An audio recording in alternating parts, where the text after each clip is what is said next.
Nagpapadala ka naman, di ba? 1-2. Monthly, kakasya ba yun? 1 to di parang 600 isang bata sa isang buwan. Paano mo sabing 1 to? O yun ang ginagawa mo, di ba? Tapos kung hindi pa ka text, hindi ka pa ng mga bata, hindi ka nagpapadala. Ngayon, wala akong trabaho. Imposible, sir. Walang trabaho, sir. Baka kinaramba ka kaya wala ka ng trabaho. Ma'am Angeline, magandang hapon. Iniwan na kayo ni Sir Melvin. Opo, sir. Ano po kasi yun, taon 2021 po, an emergency po yung father ko po na sa probinsya po, namatay po. Opo. Tapos po, hindi na po niya kami pinabalik dito sa Maynila. Hindi na kayo pinabalik. Oo, hindi na po. Tapos pag bumalik daw po kami, kukunin niya daw po yung sa akin yung mga bata. Yung dalawa. Ba't ayaw niya pabalikin kayo, Manila? Kasi po, that time po, nung umalis na po kami doon dito sa Valenzuela po, may ano na po talaga siya, may kabit na po talaga siya noon. Hindi ko lang po alam kung yun na po yung kinakasama niya ngayon, kung yun po yung kabit niya po. Melvin, Yes po, sir. Gandang hapon po. andito po si Mrs. Cepeda. Yes po. Oh, kumusta ka na? Hello. Ano bang Bali, sabi mo na hindi ako nagpadala sa iyo? nagpapadala ka naman, di ba? 1-2. Monthly, kakasya ba yun? Itong May lang hindi ako nagpadala. Di ba last na padala ko to 6? Oo, 2-6. Oh. Yun nga yung ginagawa Paano mo mo. sabing 1 to? O yun ang ginagawa mo, di ba? Pag hindi ka nakakapadala, dinodoble mo siya. Tapos kung hindi pa ka text, hindi ka pa ng mga bata, hindi ka nagpapadala. Kung hindi ka pa niya kulit-kulitin na i-text. Paano sabi, di ba minsan nagkaloko-loko yung sa padalahan? Kung nagsisin ka ako, natatagalan. Sabi mo, hindi active yung number. Ngayon, wala akong trabaho. Wala na ako sa trabaho ko. Baka kinaramba ka kaya wala ka ng trabaho. Finish na po doon ako sa trabaho ko. Pero bakit mo siyang ayaw ng pabalikin dito sa Maynila, itong mga mag-ina mo? Sir, actually sila naman po yung umuwi dyan sa Bicol. Sila kasama yung kuya niya. Ngayon, ang problema niyan ngayon, wala naman kami, yung titira namin, hindi naman kami nakarenta nun. Umuwi sila. Ngayon, nagbabanta pa nga sa akin yan, sir, hindi daw, bawal na daw ako makatungtong na, sir. Pabugbog niya ako sa tuwin niya sa Bicol. Mga ganyan ang sinasabi niya sa akin. Sir, hindi ko po inaano yan, sir. Gaano katagal na po kayo hindi nakikita? 4 years po, sir. Oh, 4 na taon. Tapos nung namatay meron po na tong yung... iba. Nung namatay po yung tatay ko, pinapauwi po yan ng kuya ko kahit hindi na po mamasahe nga po. Kahit financial po, wala po siyang ibigay, okay lang po. Basta po yung pagdamay niya po ando siya. Hindi po siya muwi talaga nun, sir. Okay. Tapos sabi niya po, sir, si mama mo bahala na sa buhay niya. Basta kayo, sa mga bata na lang daw siya may pakialam. Tapos kukunin niya nga daw sa akin yung mga bata. Yan ang laging sinasabi niya po Hindi sa niya akin. po pwedeng kunin yun. Ilang taon po yung mga bata? Isang 10 years old po yung panganay ko po lalaki. Tapos yung bunso ko po 9 years old po babae po. O, hindi niya po pwede basta-basta makuha yon. Pwede naman idaan sa korte. Paglampas ng 7 years old, yung mga bata, pagpipiliin sila kung kanino na gusto. Of course, pipiliin kayo ng mga bata. Although may karapatan din po siya, ma'am, kung sa'yo na talaga yung custody ng mga bata, permanently, bigyan mo rin siya pagkakataon na makita-kita yung mga bata. Hindi ko naman po, sir, pinagkakait sa kanya na ano Okay. po, sir, na makita Okay. niya po yung mga bata eh. Kaso, ang sabi nga niya, wala raw siyang trabaho ngayon. Imposible, sir, walang trabaho, sir. Saan ka ba nagtatrabaho dati, Melvin, sir? Sa collection company po, sir.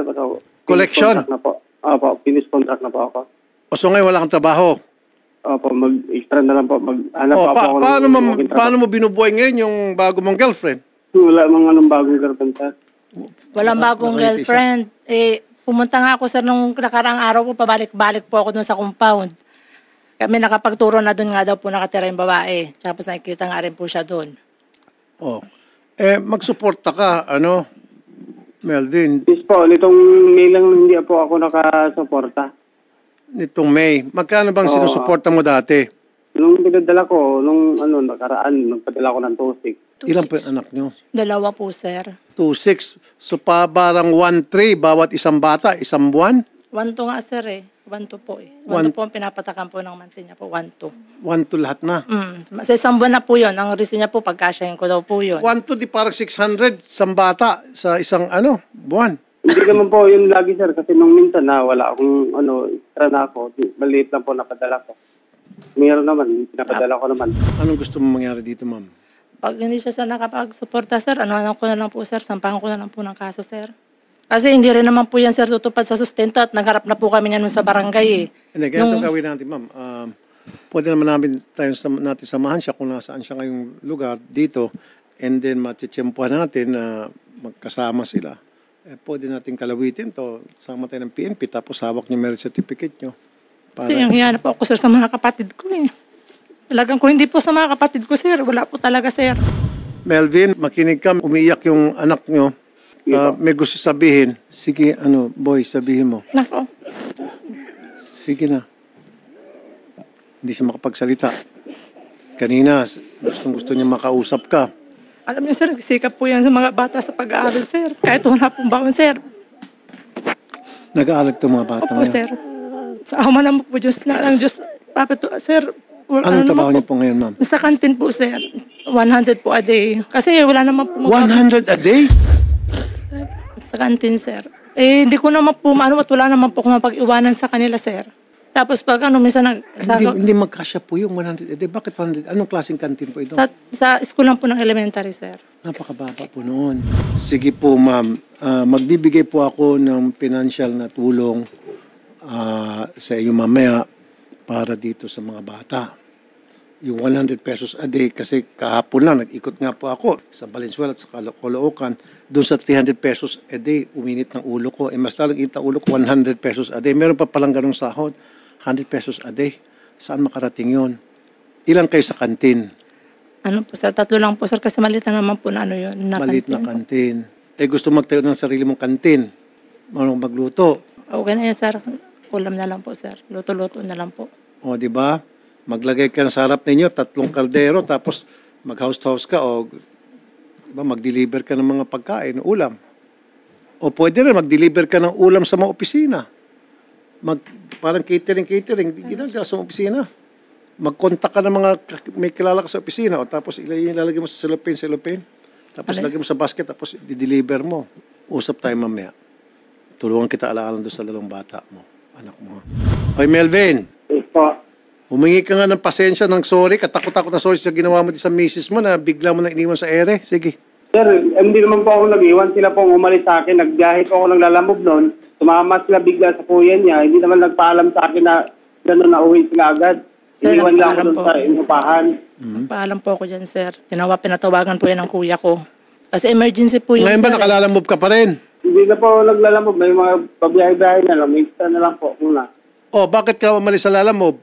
Hindi, yung dating motor ko, sirain na kasi. Bahala ka sa buhay mo. Kung iniisip mo na bibigyan kita ng motor, hindi ko gagawin yon. Mapuputi ng uwak. Hindi kita tutulungan. Irresponsable ka. Ito, kita mo, itong mga anak mo, sinalo ko tuloy ang responsibilidad. Sige po, ma'am. Naawa ko doon sa mga bata. Alam, nakita ko umiyak yung bata. Naawa ko, tutulong po ako, ha? Para naman mapayos-ayos ng konti kahit papaano yung sitwasyon ng mga bata. Sige ma'am, punta ka muna doon kila Odette. Usap tayo mamaya. Salamat po, sir. Salamat na lang sa iyo, Melvin. Magandang hapon. Sige. Ito.